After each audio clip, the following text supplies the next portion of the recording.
Muchas gracias, Tony. Gracias por la presentación y además por la justicia que le hace a este libro, que me parece un libro importante. Parece que el libro le pone fin al debate sobre en qué punto estaba Cuba antes de la revolución. Es decir, en qué momento se echa a perder el país como consecuencia de la revolución, y además ese debate que es importante, porque uno de los grandes asideros de la revolución y de las grandes coartadas de la dictadura cubana es que Cuba era un perfecto desastre antes de 1959, y realmente no es así, y el libro demuestra que no es así. Y lo que voy a hacer es una serie de preguntas a los amigos Jorge Salazar Carrillo y Andro Nodarce León, para que ellos, el que quiera, responda las preguntas. Y la primera de las preguntas es, ¿por qué take off? ¿Dónde estaba Cuba en su camino al desarrollo en 1959?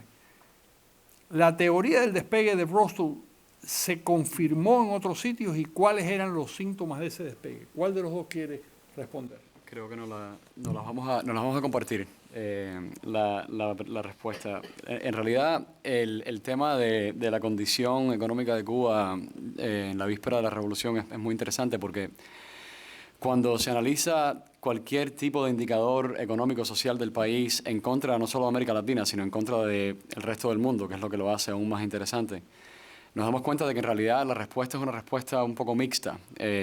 Hay un sinnúmero de indicadores económicos que ya tienen a Cuba con un standing de país desarrollado, o sea, donde ya se va comparando con países desarrollados en Europa. Y tiene otros standings, otros indicadores económicos y sociales donde te demuestra que está a punto de llegar a ese punto, pero todavía no ha llegado. Y lo que ves es que sí ha habido un periodo de desarrollo muy rápido, muy contundente, sobre todo después del principio de la Segunda Guerra Mundial. Entonces, la teoría de Rostow es básicamente clasificar dónde en un ciclo de desarrollo económico está en un país. Y un momento clave de cualquier país es cuando llega a ese punto de take-off, ¿no? Ese punto de take-off es clave porque es un momento en el desarrollo económico de un país donde ya el concepto del crecimiento se convierte en algo permanente, algo ya muy parte de lo que es la economía de ese país. Y dentro de ese momento, ¿no?, de desarrollo económico, se entienden y se conocen de que deben existir ciertas condiciones. Entonces, el libro le dedica el capítulo 6 a comprobar de que Cuba solamente no había logrado ya muchísimo para finales de los años 50, cuando uno analiza el standing, los indicadores en contra del resto del mundo, sino que estaba todavía en un periodo donde ese crecimiento tenía toda la sostenibilidad que Rostow busca en este momento de un despegue económico de un país.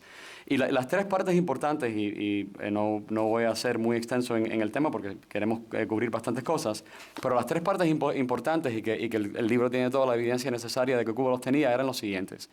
Número uno, de que el nivel de inversión de capital en contra de el income del país, del nivel de Producto Nacional Bruto, fuese por encima del 10%. En Cuba, a finales de los años 50, ya se llevaban ya años donde ese porcentaje estaba muy por encima del 10% e incluso ya llegaba casi al 20%. En el año 57-58 estaba un 18%, o sea, con un nivel altísimo de inversión en contra del Producto Nacional. Número dos es que se hubiesen desarrollado en la economía ya sectores industriales. Y una vez más, en Cuba, cuando uno mira a finales de los años 50, lo que encuentra es precisamente eso. O sea, empezando con el azúcar, que la gente piensa al principio, y algunos libros hablan de la importancia del azúcar en un contexto agrícola. Ya para los años 50, en realidad, la importancia del azúcar iba mucho más allá. Era la importancia del sector industrial del azúcar que lo hacía tan contundente y que hacía de que Cuba tuviese un nivel de rendimiento azucarero más alto que ningún otro país del mundo. O sea, no solo una producción mayor, sino que el rendimiento que le sacaba a la tierra era el superior en el planeta, el máximo en el planeta, por el nivel de industrialización que había en ese momento. Y también, más allá del azúcar, si mirábamos sectores como el transporte, lo que es minería, lo que era la banca cubana, que a finales de los años 50 el banco más grande de América Latina estaba en Cuba, ya en ese momento. Se miran los sectores de servicio, todos estaban experimentando ya un crecimiento muy fuerte. Y para finales de los años 50 representaban más del 70% de la economía cubana. O sea, ya la agricultura para ese momento representaba solamente un 23% de la economía cubana. Y luego la última parte que Rostow busca dentro de este concepto de take-off es de que existan dentro de la estructura política, social e institucional del país un marco que apoye ese crecimiento. O sea, de que ya el país tenga las herramientas necesarias a nivel institucional y que también hay una conciencia social y política que esté enmarcada y está apuntando a que ese crecimiento pueda seguir. Yo creo que en Cuba, con ese tema, la evidencia es contundente. Aunque habían problemas políticos, de los cuales hablaremos después, las instituciones que sí existían, como el Banco Nacional de Cuba, formado en el año 1948, obviamente la Constitución del 1940 de por sí, la creación del BancFi, o sea, el Banco para el Fomento Agrícola e Industrial de Cuba en el 1950, la Financiera Nacional en el 53, el Banco de Comercio Exterior en el 54, el Banco para el Desarrollo Económico y Social en el 55. Todo esto, la acumulación de todo esto, era evidencia, o sea, contundente de que Cuba sí tenía ya las herramientas para sostener ese crecimiento y llevar ese crecimiento de una manera permanente para la década de los 60 y 70, si no, obviamente se hubiese interrumpido el proceso por la revolución. Entonces creo que este modelo, o sea, está comprobado en múltiples países. Creo que Taiwán es un ejemplo, creo que Chile es otro. Y no sé, profesor, si quieres hablar un poco del tema de Chile, por ejemplo.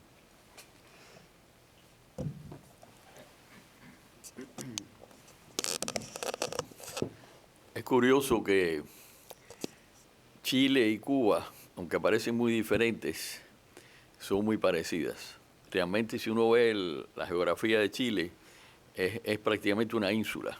Realmente, la población era igual, más o menos, a la población cubana. Y si nosotros nos damos cuenta de la producción, Cuba dependía mucho del azúcar, Chile dependía mucho del cobre, pero eran economías con la misma población. El nivel de vida no era muy diferente. Y si comparamos ahora a Chile con lo que es Cuba actualmente, nos hemos dado cuenta de que hoy en día Chile es el país más rico de América Latina, que la población prácticamente se ha duplicado. La población de Cuba se ha duplicado también, pero la de Chile se ha tenido un triplicado, y que obviamente el país más rico de América Latina hoy en día por habitante es Chile, mientras que Cuba hoy en día se puede considerar probablemente que sea uno de los países más pobres de América Latina, si no es el más pobre. Así que realmente la comparación que podemos hacer con Chile en el año 59, la similitud de territorio, dependencia de un producto fundamental en desarrollo del país, y un poco todo lo que es la educación, toda la formación, la cultura, etcétera. Hemos visto que después de todos estos años, Chile hoy en día prácticamente casi que se puede decir que multiplica por 7 u 8 veces el ingreso per cápita de Cuba. El verdadero ingreso per cápita de Cuba. No tomen las estadísticas de las Naciones Unidas ni de la CEPAL como las verdaderas estadísticas que realmente reflejan la situación cubana. Sí, bueno, a tenor de esa respuesta, Jorge, ¿dónde estaba Chile y dónde estaba Cuba en cuanto a ingreso per cápita en el año 58?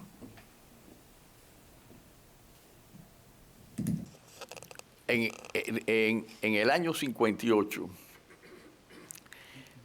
las estadísticas que nosotros hemos podido recopilar muestran que Cuba estaba a la cabeza de América Latina, sin duda alguna, y tenía niveles parecidos a los países europeos más destacados, que uno toma como base en los estudios de un economista de la Universidad de Stanford, que yo llegué a conocer cuando estuve en la Universidad de California, de Berkeley,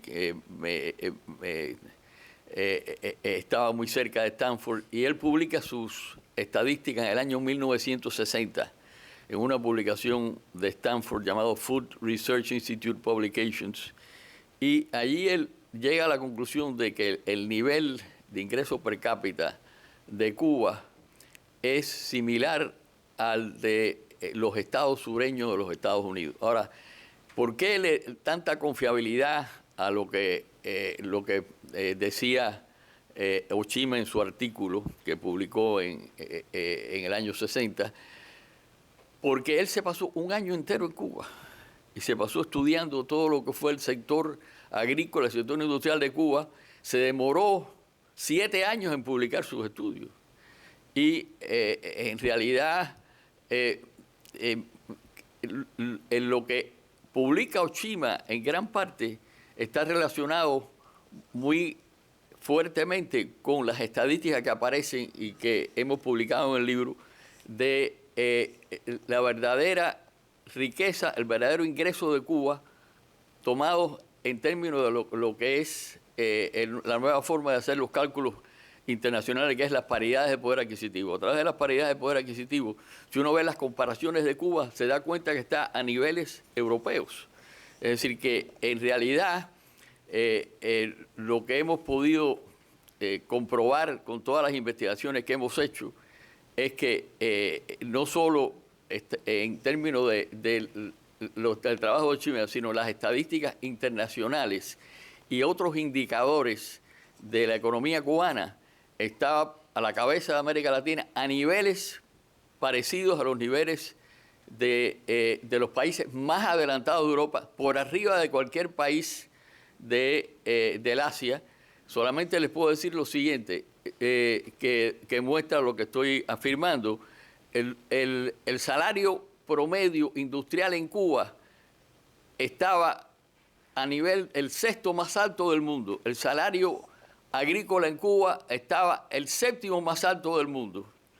Y en realidad, por ejemplo, otra forma de demostrar la sofisticación o el desarrollo o la fortaleza de una economía es cuánto es lo que se dedica a pagar la mano de obra, cuántos reciben los trabajadores en Cuba en términos al total del ingreso nacional del Producto Interno Bruto.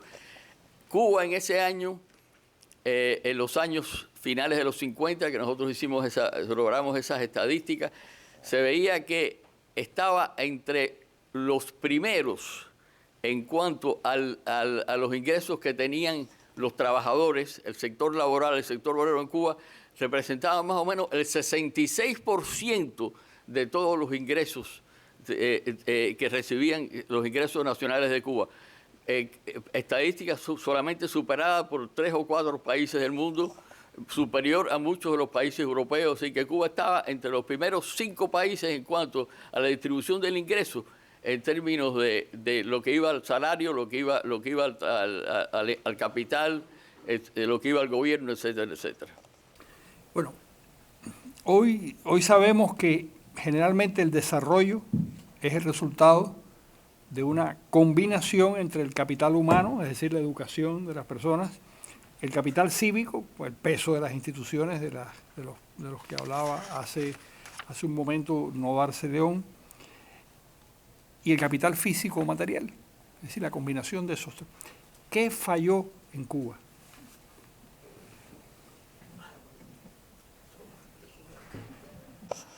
Sí, ahí era la parte del comentario sobre el tema político, ¿no? Anterior. O sea, sin duda el capital humano estaba.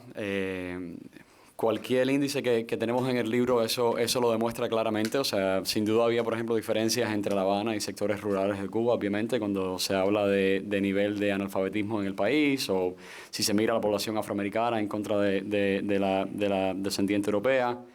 Pero la realidad es que el nivel de analfabetismo en Cuba era bajísimo, era igual que el de Grecia, por ejemplo. O sea, estamos hablando de una población educada. Si se miran también índices de penetración o participación en ya escuelas universitarias, también eran porcentajes comparables con países europeos. Si se mira la participación femenina dentro de las universidades cubanas, era un porcentaje entre los más altos del mundo también. O sea que el capital humano sin duda estaba, para no hablar de la idiosincrasia, ¿no?, cubana, que viene obviamente por un sinnúmero de razones históricas, que era una idiosincrasia muy empresarial. Por la parte de instituciones no gubernamentales o quasi-governmental, estaban ahí. Eso lo hablamos hace unos momentos. Y sin duda el capital físico estaba ahí. O sea, la infraestructura cubana, hay varios estudios que se hacen acá en Estados Unidos a mediados de los años 50. Hay un libro que se llama Investments in Cuba, que era una guía para inversionistas que iban a estar invirtiendo en Estados Unidos, que habla precisamente, por ejemplo, de que la infraestructura cubana, cuando se habla de ferrocarriles, era de las mejores del planeta.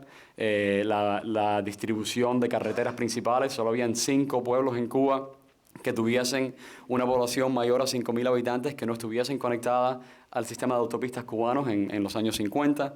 Si se mira la parte mercantil, naval, etcétera, etcétera. O sea que la infraestructura también estaba.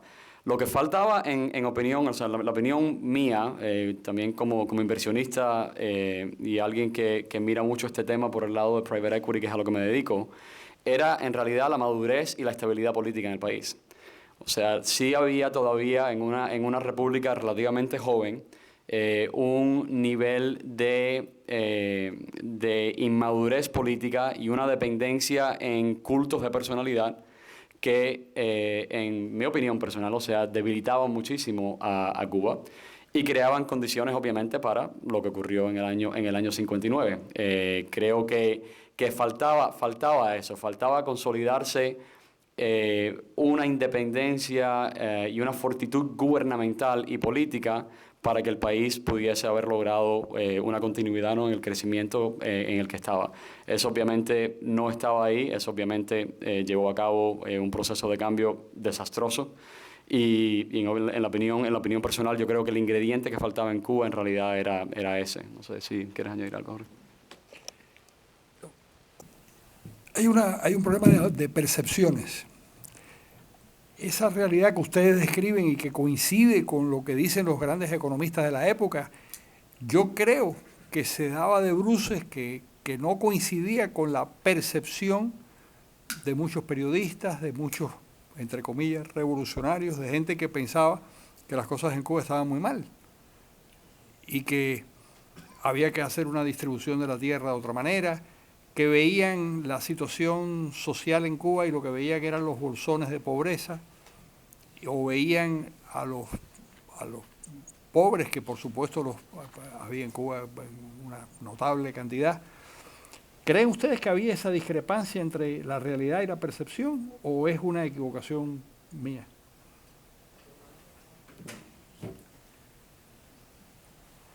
Yo creo que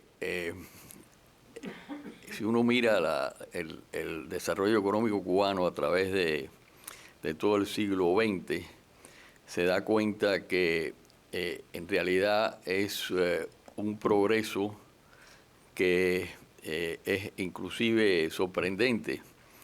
En gran parte, por cierto, eso se debe a la inmigración, una inmigración española. Estamos hablando, por ejemplo, en el año 1933, por poner un año, el 20 o el 30% de la población de Cuba era de origen español. Cuba fue uno de los países que recibió más inmigración en toda la América Latina. Después viene lo que es la etapa de la guerra, de la Segunda Guerra Mundial, en la cual la economía de Cuba se fortalece en gran parte porque existe una institución llamada la Organización de Regulación, Precios y Abastecimiento en Cuba, que hace que necesaria que Cuba produzca una serie de bienes industriales, de bienes manufactureros, porque no se podían importar de los Estados Unidos ni de otras partes del mundo. Entonces, ahí viene el comienzo de lo que es la fortaleza de la industrialización de Cuba durante los años 40 y los años 50. Esto en parte también se debe a que después de la Segunda Guerra Mundial se crea la organización que permite a los países que son recién industrializados apoyar a sus manufacturas. Y Cuba se beneficia mucho en los años, a finales de los años 40 y los años 50, de una protección a la industria. Esa protección a la industria es importante para entender lo que es el desarrollo cubano durante todo ese tiempo. Ahora, los salarios industriales y los salarios agrícolas, como les dije anteriormente, eran de los más altos del mundo, no solo de América Latina, del mundo. Y todo ese esfuerzo de industrialización hizo que Cuba estuviera a un nivel que era sorprendente, tanto así cuando llegan al año 1959 los economistas de la CEPAL se quedan sorprendidos del nivel de industrialización que existía en Cuba. Una industrialización, por cierto, que estaba caracterizada por el hecho de que se distribuida por todo el territorio nacional. Distribuida por todo el territorio nacional.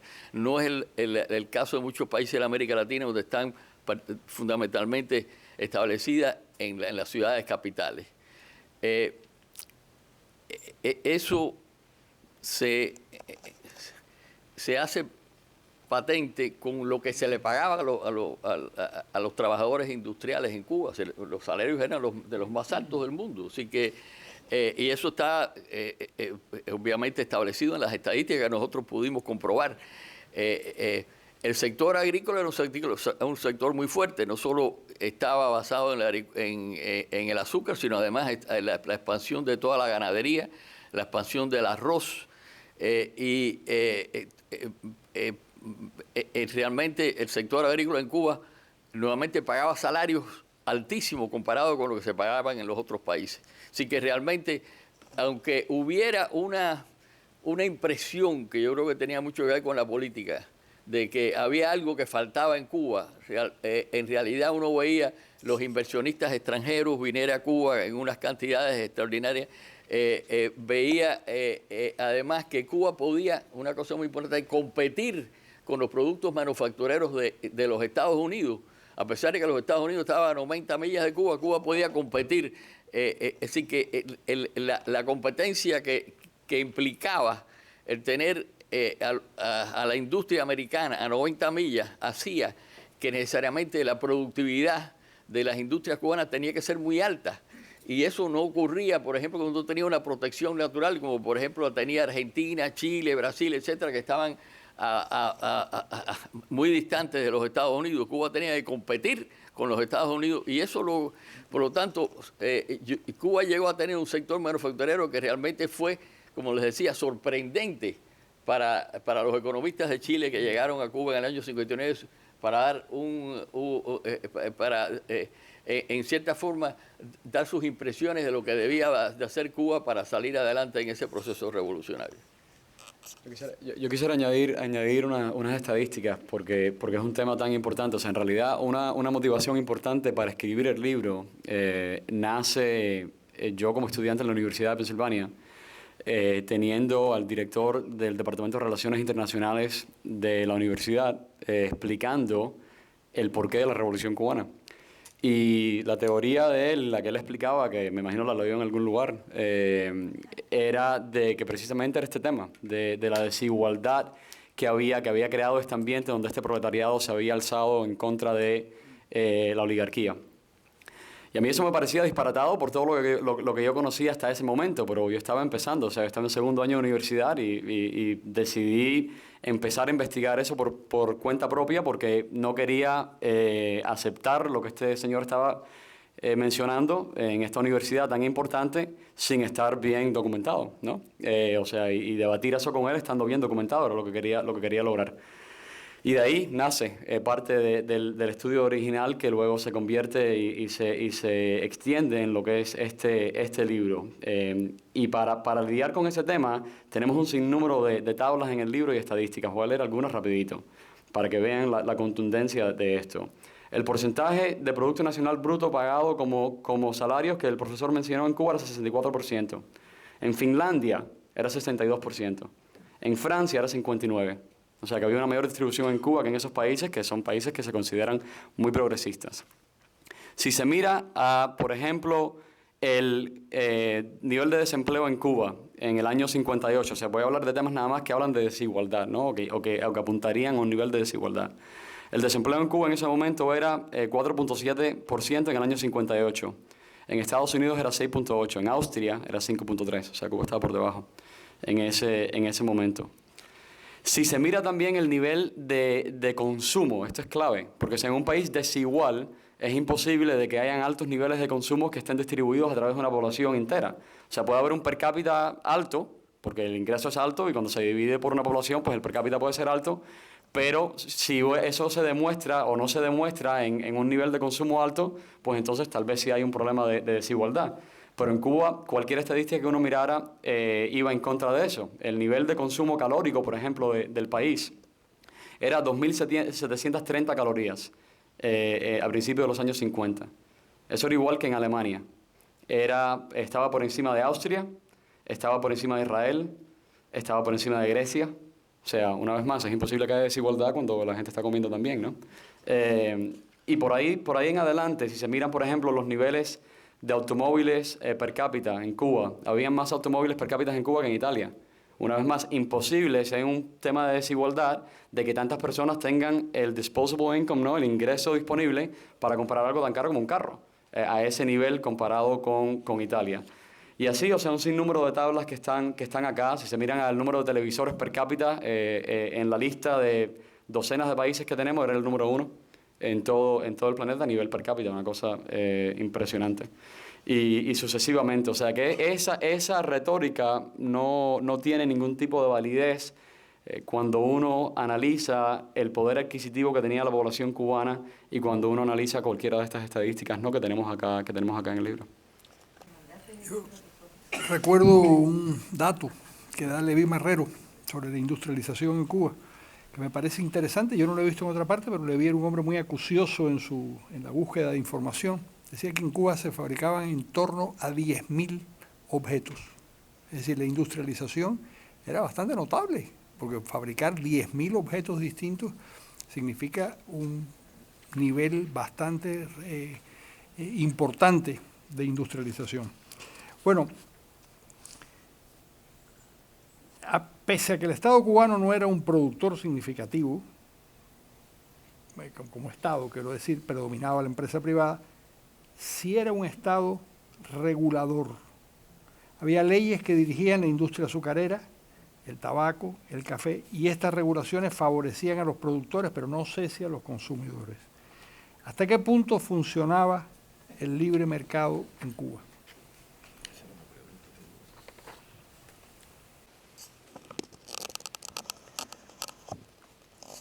Bueno, Cuba era una mezcla, había, como todos los países desde la crisis de la Gran Depresión de los años 30, muchos de los países se convirtieron en estados reguladores. Después de eso vino la Segunda Guerra Mundial y los países también aumentaron todavía más el nivel de regulación hasta realmente llegar al racionamiento en muchos de los países. Cuba fue como la oficina reguladora de precios y abastecimiento de los años del periodo de la guerra, sufrió también ese nivel de abastecimiento, de control de los abastecimientos. Pero en realidad uno se da cuenta de que eso comienza a deshacerse en los años 50. En los años 50 todos los países del mundo empiezan a desregular, pero para dar una idea de el tipo de regulación que había en todas partes del mundo. Cuando eligen a la reina Isabel en Inglaterra, aumentan el abastecimiento de azúcar en 1 libra al mes. Así que estábamos en una situación de la posguerra en la cual prácticamente, por ejemplo, los mercados de capitales estaban totalmente controlados, no podía haber fuga de capitales, era un control completo. Cuba fue parte de eso, tenía regulaciones, efectivamente. Pero ese nivel de regulación era algo que era comparable a lo que existía en todos los otros países del hemisferio occidental. No era nada que pudiera atar, maniatar o de alguna manera tener un efecto negativo sobre la producción del país. El sector más regulado era el sector azucarero, la ley de coordinación azucarera. Y eso en gran parte se debía al hecho de que Cuba tenía que buscar la manera de proteger el precio del azúcar en los mercados mundiales. Había ciertas otras regulaciones de las tarifas eléctricas, las tarifas telefónicas, toda una serie de otras regulaciones, pero nada que pudiera hacer de Cuba un país que se pudiera considerar difícil para la empresa privada. Si uno compara, por ejemplo, esa situación con lo que existía en el resto de los países del mundo, inclusive en la América Latina, se encontraba uno que había unas regulaciones mucho más amplias, muchos controles de precios. Es decir, que Cuba era un país bastante libertario, bastante dedicado a la libre empresa, y eso se ve claramente en el nivel de competencia, que la competencia hace que los precios bajen. Y si uno ve los índices de precios de Cuba, se da cuenta que prácticamente era el aumento de precios en Cuba, el nivel de índice, en los índices de precios al consumidor se da cuenta que era bajísimo. La inflación era en promedio como del 2% al año. Sí, y eso hacía, por supuesto, que la moneda de Cuba fuera muy fuerte porque realmente no había problemas de devaluaciones. Había un peso que inclusive en el año 1947 había que dar $1.17 para conseguir un peso cubano, para darle una idea. Sí, la fortaleza, eso significaba que las importaciones eran mucho más baratas en términos de los pesos cubanos de lo que era en otros países que tenían que estar continuamente devaluando la moneda y que tenía, pues, como consecuencia de esa devaluación de la moneda, los precios se hacían cada vez mayores. Así que en medio de lo que en los años 50 fue una época de inflaciones enormes en toda la América Latina, Cuba no sufrió ese problema. ¿Quieres agregar algo? No. Uno de los caballos de batalla de los políticos cubanos era la lucha contra el latifundio. ¿Había razones para eso en Cuba o era parte de la moda ideológica o era algo sencillamente disparatado?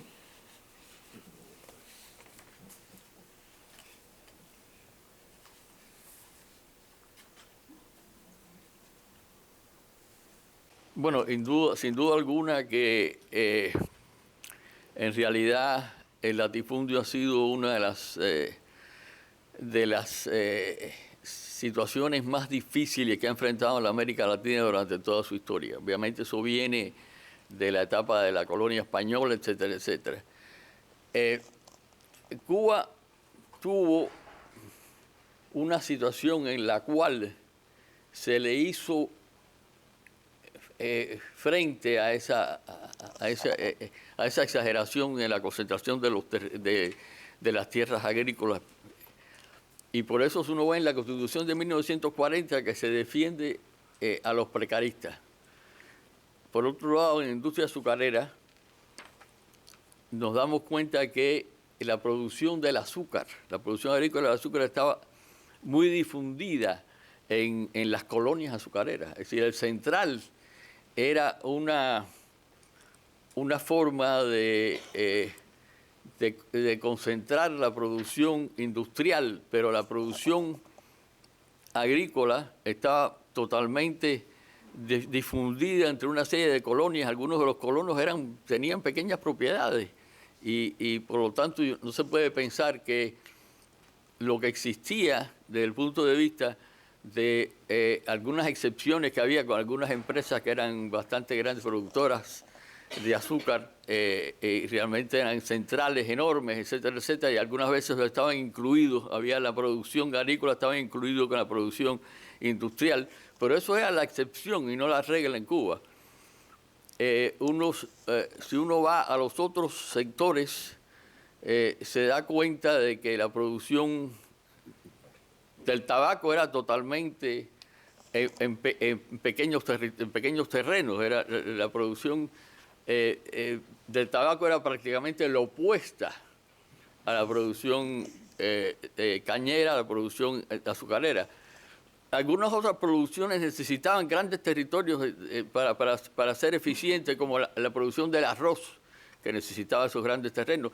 La ganadería cubana necesitaba también grandes extensiones, pero en general había un equilibrio entre aquellas producciones que se podían hacer en pequeñas propiedades agrícolas y aquellas que eran necesariamente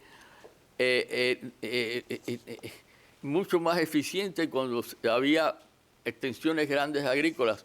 Por eso, inclusive, cuando empieza la reforma agraria en Cuba se hacen excepciones, se permiten 100 caballerías a ciertas producciones, después se bajan a 30, pero siempre ha habido una situación en la cual se ha logrado que la producción en el campo se adapte al tipo de producción que se hacía. El tabaco, el café eran pequeñas áreas productivas, el azúcar necesitaba mayores concentraciones de tierra, la ganadería también más, el arroz intermedio, pero en realidad no se podía decir que en Cuba había un latifundio, mucho menos comparado al latifundio que necesitó una reforma agraria en casi todos los países de América Latina. Cuba, en realidad, en el año 59 no necesitaba una reforma agraria.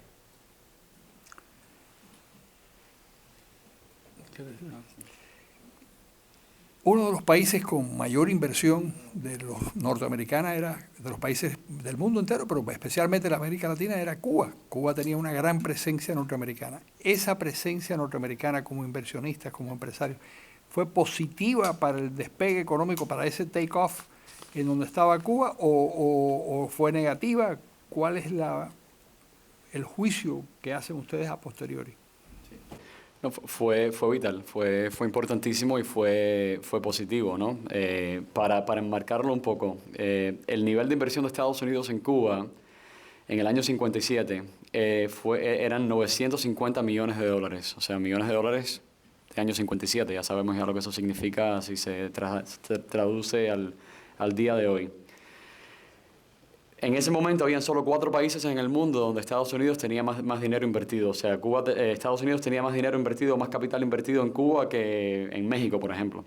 Y Cuba obviamente es una fracción, ¿no?, del tamaño de la población de México. Solo en Brasil, Venezuela, Gran Bretaña y Canadá había más capital americano. Cuando eso se ajusta a nivel per cápita, Cuba estaba en tercer lugar a nivel mundial. Tenía más capital americano per cápita que ningún otro país del mundo fuera de Canadá y Venezuela, que en el caso de Venezuela, todo estaba en la industria petrolera, ¿no? Entonces, sin duda, la inversión era profunda. Ahora, era una fuerza positiva por varias razones. O sea, número uno, indica algo muy importante sobre Cuba, ¿no? O sea, los americanos no van a invertir en cualquier lugar. O sea, no lo hacían en aquel momento, no lo hacen ahora tampoco. Y era una evidencia, yo creo, muy contundente de las condiciones de desarrollo que existían en Cuba, para empezar, y los niveles de competitividad que existían en Cuba, que ya mencionó el profesor, para atraer ese capital, para empezar. También el capital extranjero es muy importante para llevar a cabo un proceso de desarrollo y es muy saludable, sobre todo cuando ese capital extranjero empieza a fomentar ciertas industrias y uno ve que luego, después de X cantidad de tiempo, esa industria va evolucionando y una participación doméstica empieza a crecer dentro de esa industria, ¿no?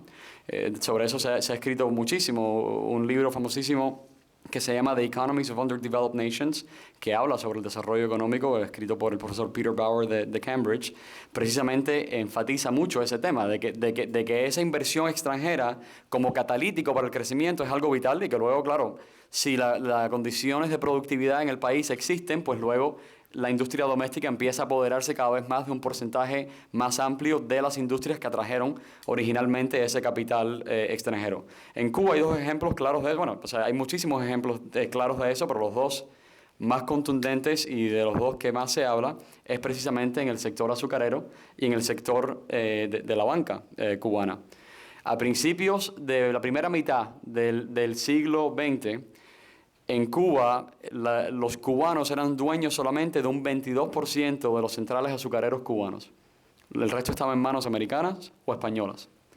Para allá a finales de los años 50, los cubanos eran dueños de más del 60%. O sea, casi las 2/3 partes de la productividad azucarera cubana estaba en manos de cubanos. O sea, un cambio excepcional. Y dentro de la industria bancaria era el mismo trend, o sea, la misma dinámica. Primera mitad de siglo, al principio del siglo XX, 17% de los depósitos cubanos estaban en manos de bancos cubanos, o sea, de los cuales los dueños eran cubanos, y el resto estaba en manos de bancos primordialmente americanos que tenían sucursales en Cuba.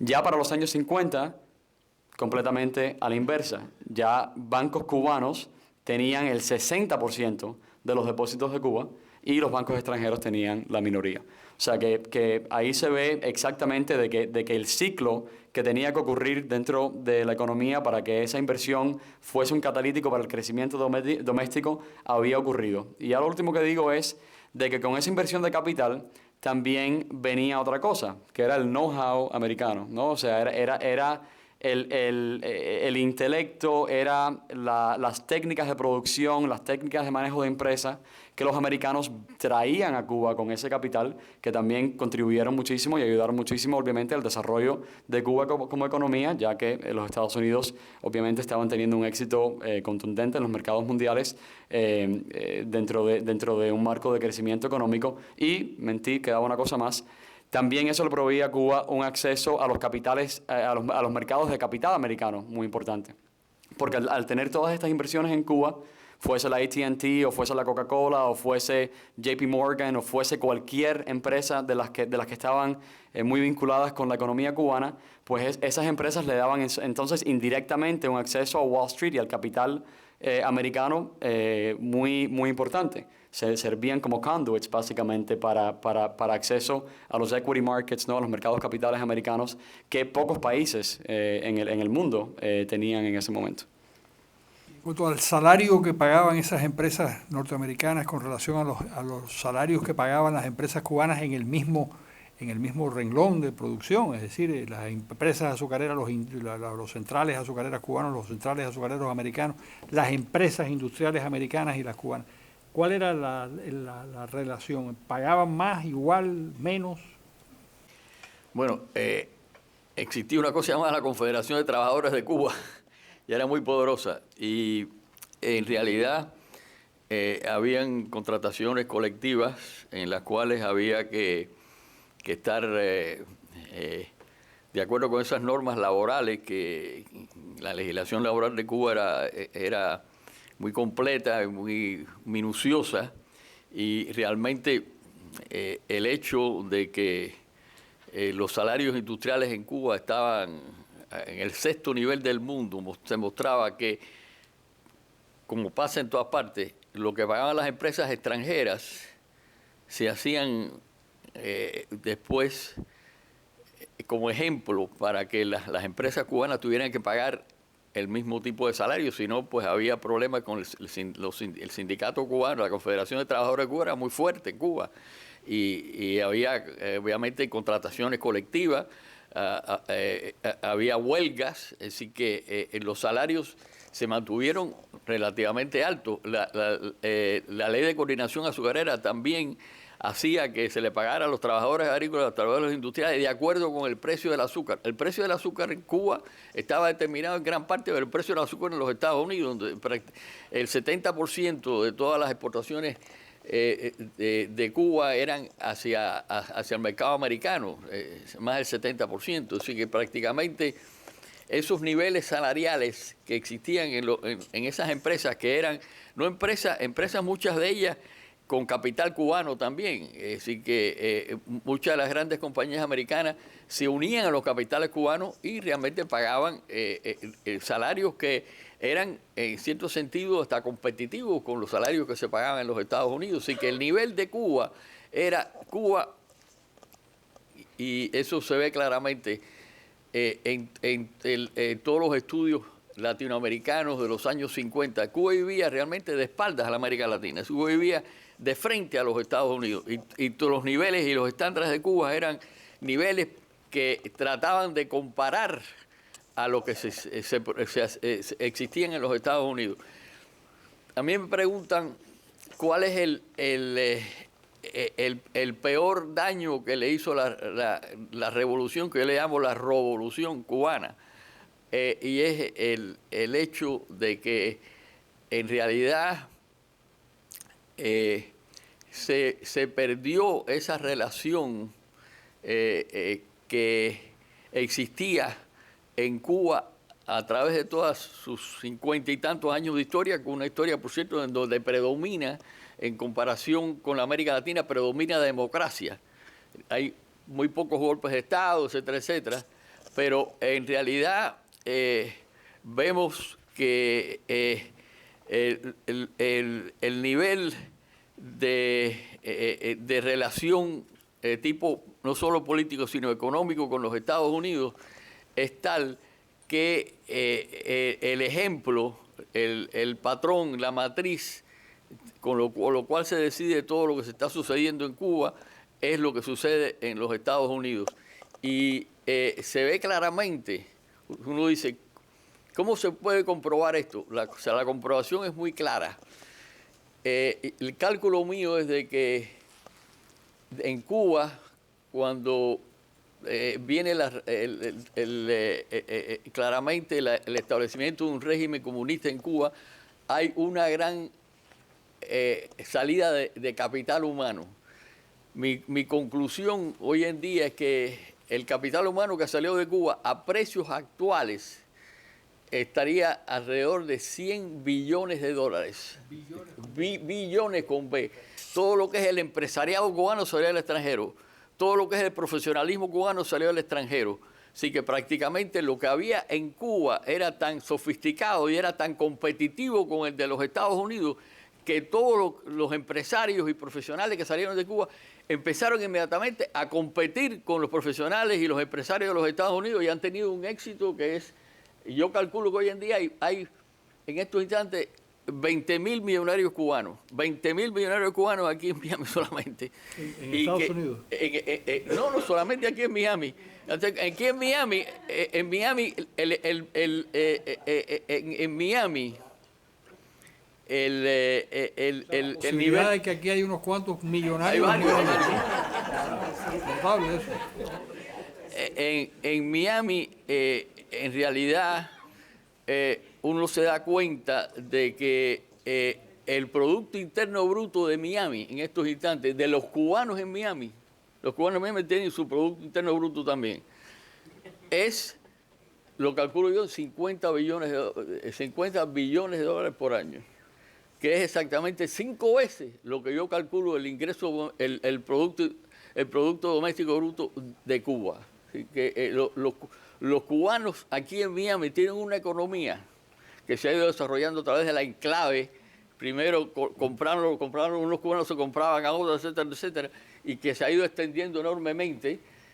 Muy poca gente sabe, por ejemplo, el cubano más rico que existe nadie se lo sorprende, es Besos. Besos es cubano, de origen cubano. Lo crió una familia cubana, es una familia de Santiago de Cuba. Y realmente, igual que Cuba se ha hundido en la pobreza, los cubanos en Miami han establecido una sociedad, un grupo dentro de la sociedad americana, de la sociedad miamense, que es realmente extraordinaria lo que se ha conseguido conseguir. Y eso se debe a que el capital humano existía antes. Si todos los profesores de la Escuela de Derecho que yo estudié se fueron, los profesores de la Escuela de Medicina se fueron, los empresarios se fueron y se establecieron aquí, han tenido grandes éxitos aquí.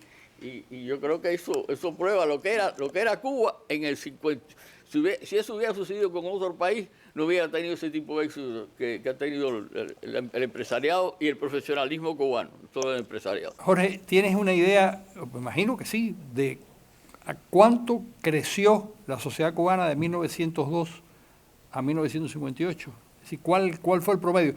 Nosotros sabemos, por ejemplo, que Estados Unidos ha crecido durante 240 años, ha crecido al 2% anual, que es muy poco, pero al mismo tiempo 240 años al 2% anual es una cantidad monstruosa. Sí. ¿Cuánto creció Cuba del 1902 a 1958? ¿Qué porcentaje? Si se sabe.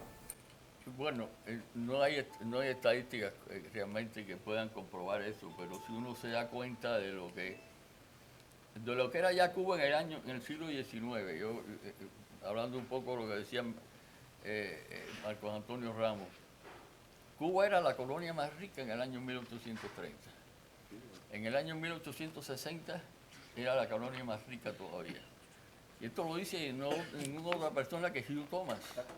Así que lo que siguió, continuó Cuba, por ejemplo, vamos a mirar la ganadería.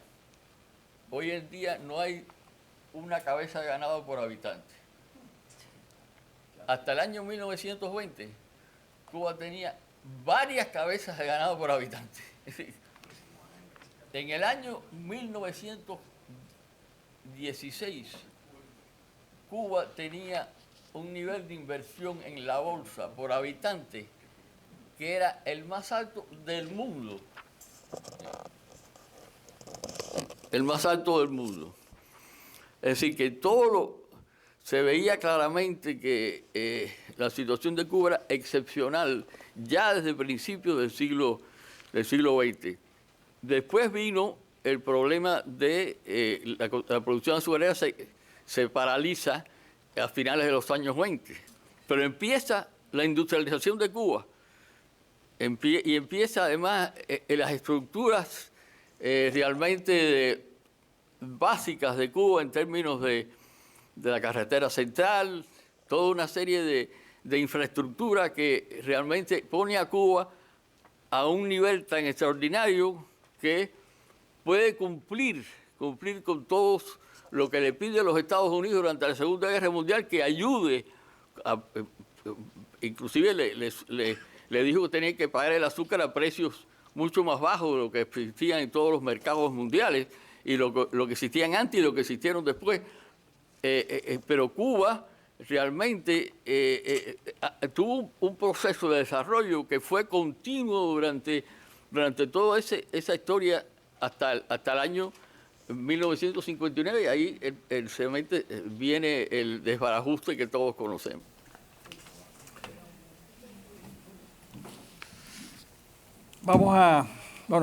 Tengo una curiosidad antes de hacerle las dos preguntas sobre el futuro.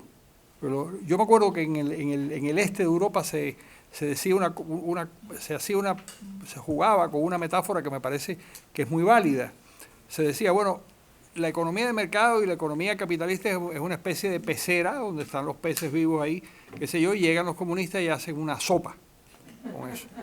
Y queman ahí, cocinan a todos los pescados. Y eso pues se sabe cómo se convierte, y se sabía cómo se convertía una pecera en una sopa.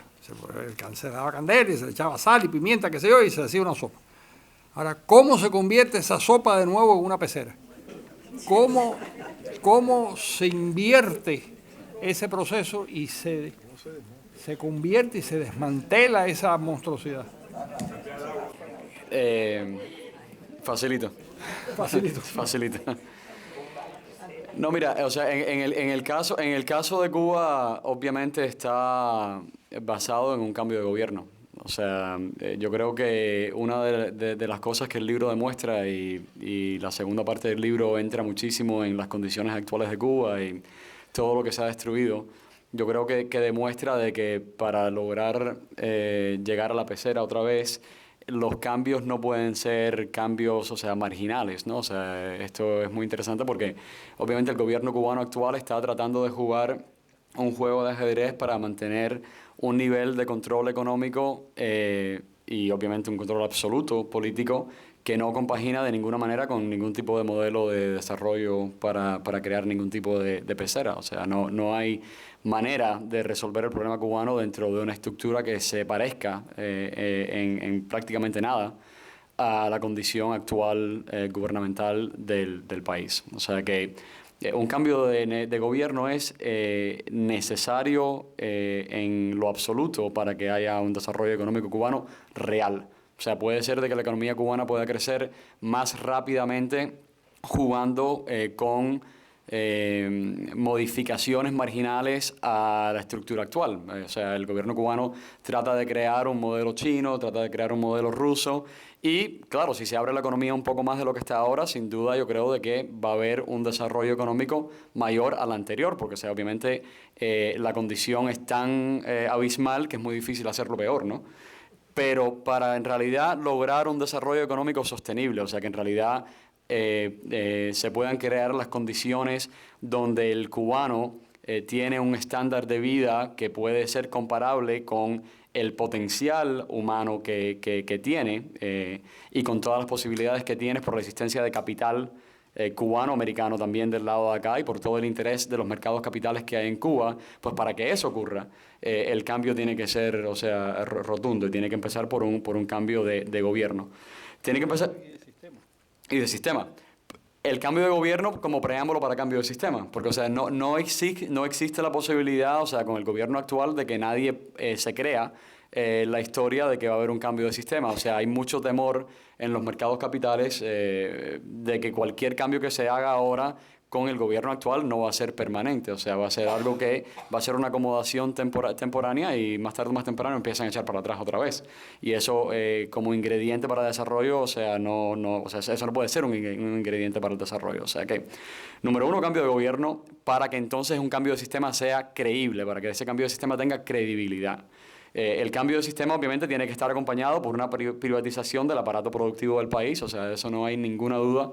Hay muchos modelos que se pueden seguir, que se pueden seguir para lograr eso y el interés una vez más de los mercados capitales. La firma nuestra constantemente está recibiendo, o sea, llamadas de socios de capital nuestros que tenemos en Nueva York para llevar ese tipo de inversión a cabo. Nosotros no lo haríamos nunca dentro de las condiciones actuales ni con el gobierno actual. El marco legal del país es clave, obviamente, ¿no? O sea, dentro del cambio de sistema tiene que haber un marco legal del país que proteja la propiedad privada y un marco jurídico en el país que cuando hay un pleito se pueda ir a cortes que sean imparciales, que no sean con jueces puestos a dedos por un solo partido para lidiar con los sinnúmeros de pleitos que van a existir, obviamente, en cualquier tipo de economía de mercado libre. Y como último punto, y una vez más por eso la importancia del cambio de gobierno, tiene que haber una confianza en las instituciones gubernamentales que existan y que se vea de que hay un compromiso con el Estado de Derecho real. O sea, estamos hablando de cómo es que se logra en Cuba llegar a un estándar de vida que sea compatible con el potencial humano cubano. Hay un montón de modelos intermedios que tal vez mejoran un poco las condiciones, pero que no van a permitir nunca de que el potencial total del cubano se pueda ver manifestado en Cuba. O sea, en realidad los ingredientes son esos y cualquier cosa corto de eso pues termina en la opinión mía limitando las posibilidades de crecimiento económico del país. O sea que lo que plantean ustedes, o por lo menos no sé si Jorge, si estás de acuerdo, en que por el camino de los lineamientos de Raúl Castro, eso no llega a ninguna parte. Es decir, los lineamientos de Raúl Castro, prácticamente yo me tuve que leer ese famoso mamotreto, la actualización del socialismo, y son 110 páginas en las cuales uno se da cuenta que ellos no tienen la más mínima idea de cómo arreglar el país. Sencillamente, lo único que ellos se concentran es buscar la manera de que el grupo que dirige la economía tenga un nivel de vida que es mucho más alto que el resto de la población.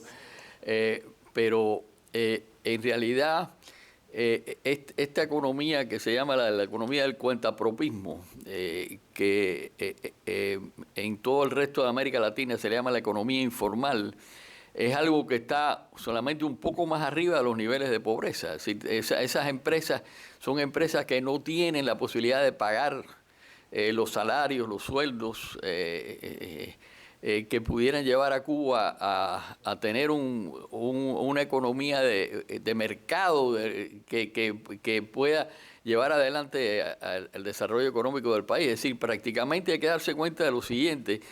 Esos cuentapropistas primero reciben todo lo que es el acoso del gobierno,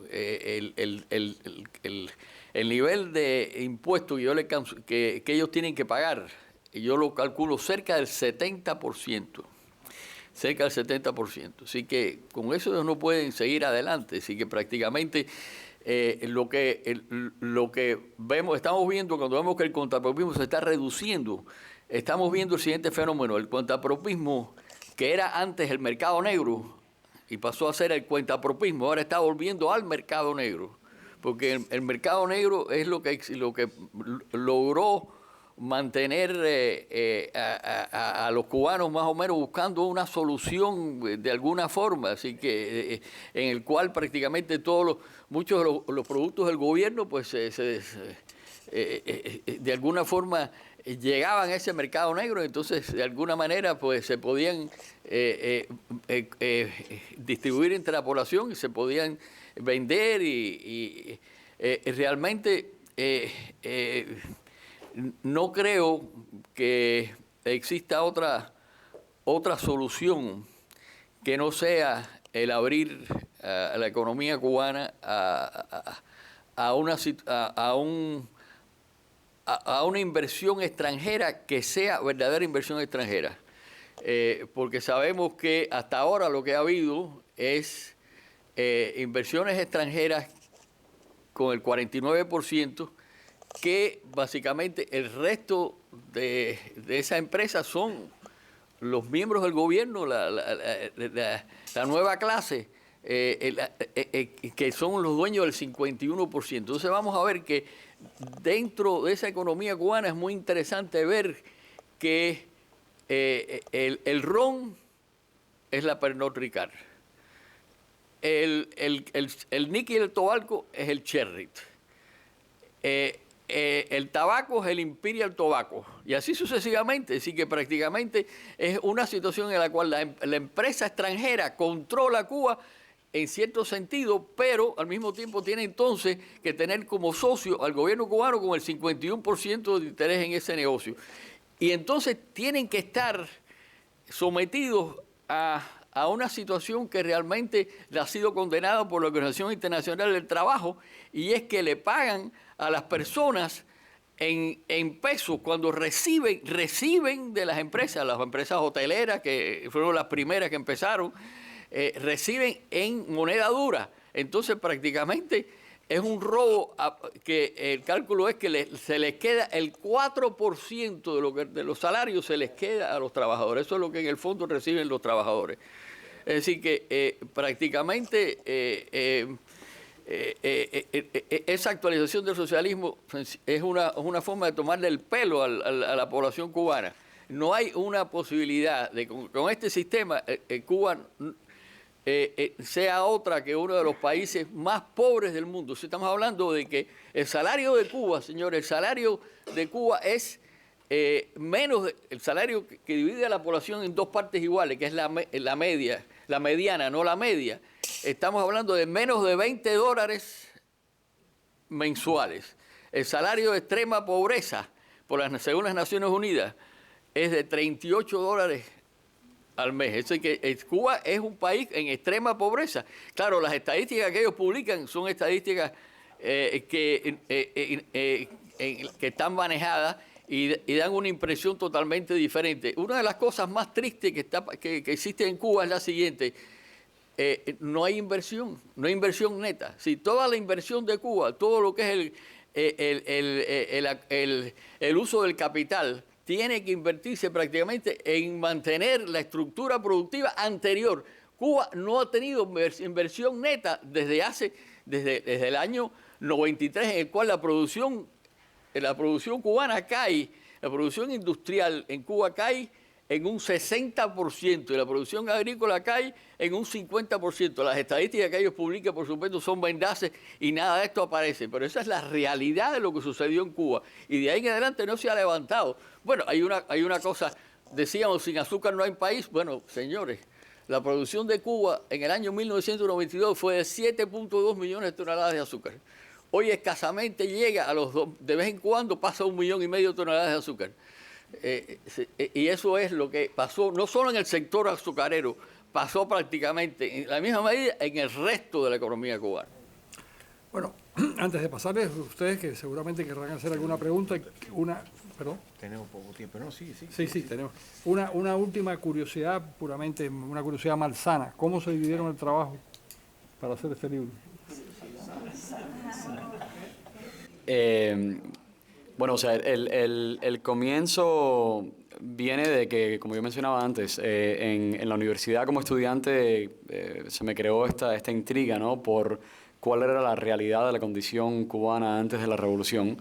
Después de haber escuchado a este profesor, ¿no? Hablar de la manera que se había expresado, pues cuando entré a las bibliotecas, ¿no? De la Universidad de Pensilvania, me encontré un montón de textos escritos en los años 70, 80, que después entendí un poco más cuáles eran los autores, ¿no? de esos textos que apoyaban un poco las ideas de este profesor, y obviamente eso fue lo que leyó y empezó a repetirlo. Y yo no podía, o sea, quedarme con la interpretación de otras personas, entonces fui a buscar los datos originales de las Naciones Unidas para ver cuál era la realidad. Fue algo muy interesante, fue un proceso de redescubrimiento de mi propio país. Y algo que confirmó lo que yo entendía, ¿no? por mis padres, lo que yo entendía por mi familia, lo que entendía ya viviendo acá en Miami de lo que había ocurrido, y no confirmaba la retórica, ¿no? Castrista que luego se repite a través de varios académicos en el mundo, de que la condición cubana había sido una de mucha desigualdad, una condición económica deplorable y todo lo demás que había llevado a cabo y que había necesitado la revolución cubana. Eso es un disparate de proporciones inmensas.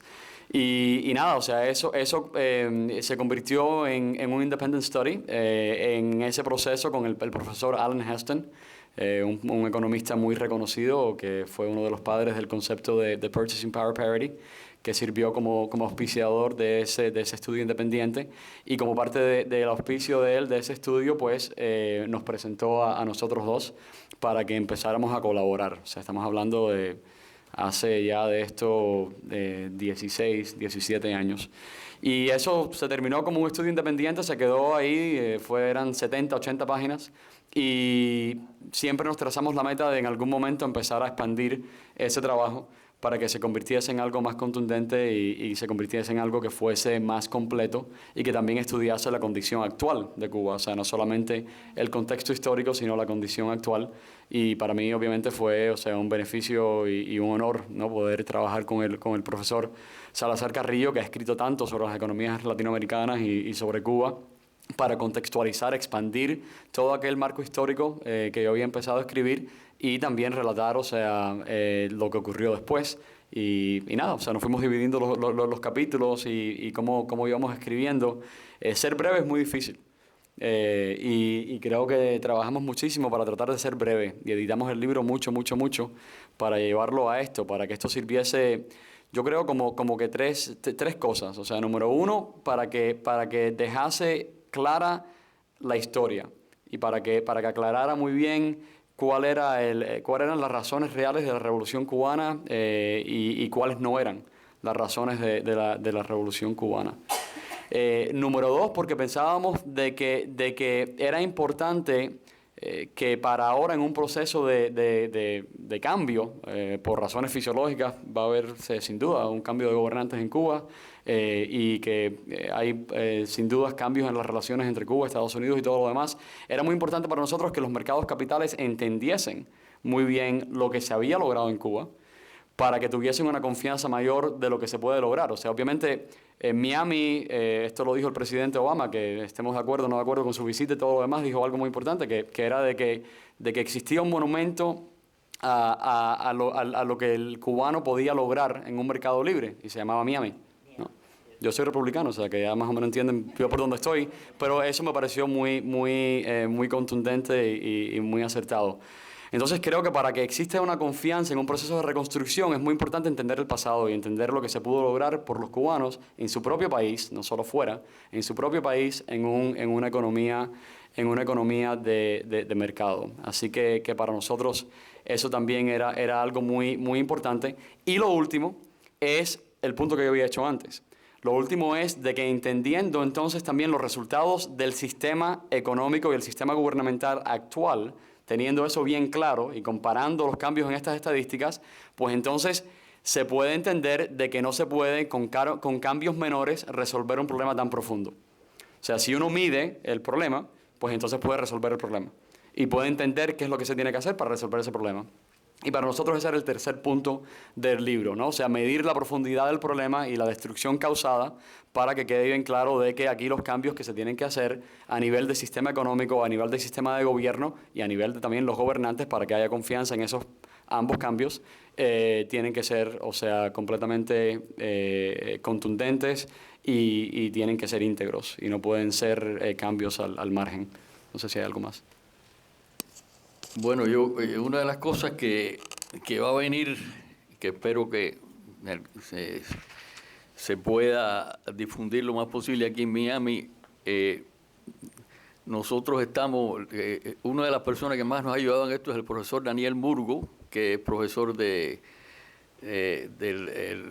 Miami-Dade College y también de Florida International University. Conjuntamente nos han pedido el Georgetown Journal of International Affairs que escribamos un artículo en la próxima edición de ese journal y se va a llamar US and Cuba Rapprochement, en el cual mostramos cómo realmente todo esto no va a tener ningún resultado provechoso para Cuba. Y damos estadísticas de qué es lo que está sucediendo en Cuba actualmente y mostramos lo que es la base de una verdadera solución para el problema de Cuba que no en estos instantes no se puede ver a través de ese rapprochement, de esa relación que se ha establecido principalmente por la iniciativa del presidente Obama. En realidad, yo creo que una de las cosas que debemos darnos cuenta es que la única manera de resolver el problema de Cuba es a base de una gran ayuda, como se le dio, por ejemplo, a Haití. Se le dieron 16 billones de dólares a Haití. Y obviamente hay que privatizar todas las empresas cubanas, y como vemos ya de por sí son prácticamente... están en manos extranjeras, aunque por supuesto están atadas esas manos extranjeras. Y que Cuba comience a producir. La otra persona que escribió como prólogo del libro es un famoso economista de la Universidad de Chicago que ha escrito un libro libros muy importantes en términos internacionales y le llama a ese prólogo, lo voy a decir en inglés porque es mucho más, the cost of arrogance, le pone el costo de la arrogancia, se puede traducir.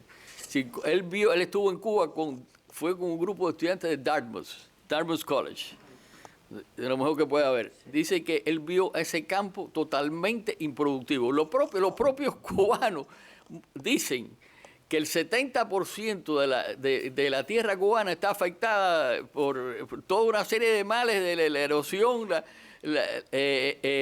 todo, no solo erosión, desertificación prácticamente. Así que, aparte del Marabú, pero aparte de eso, realmente ellos mismos dicen el 70% está afectada por toda una serie de males de los cuales uno quisiera olvidarse.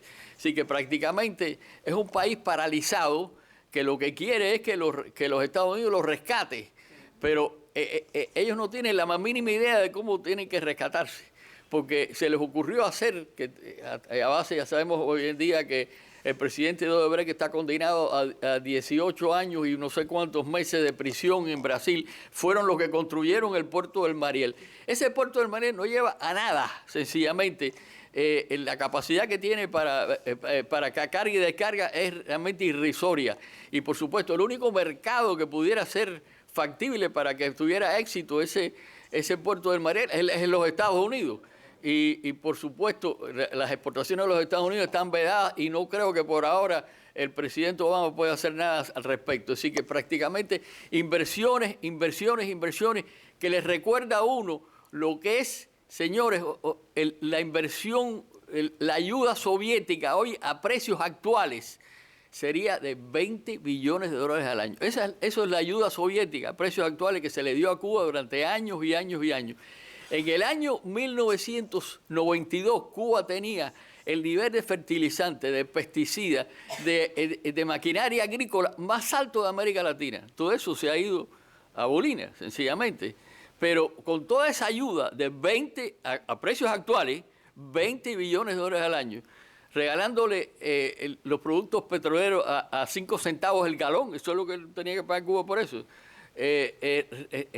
pagándole el azúcar a 40 centavos la libra, y además de eso, dándole préstamos. Aún así, Cuba, sencillamente, cuando se dio cuenta que terminaba las ayudas soviéticas, se convirtió de la noche a la mañana en un país súper pobre, y no ha dejado de ser ese país súper pobre, y a menos que cambie su orientación, no hay solución al problema cubano. Bueno, muchísimas gracias. Yo quiero que si alguien quiere hacer alguna pregunta.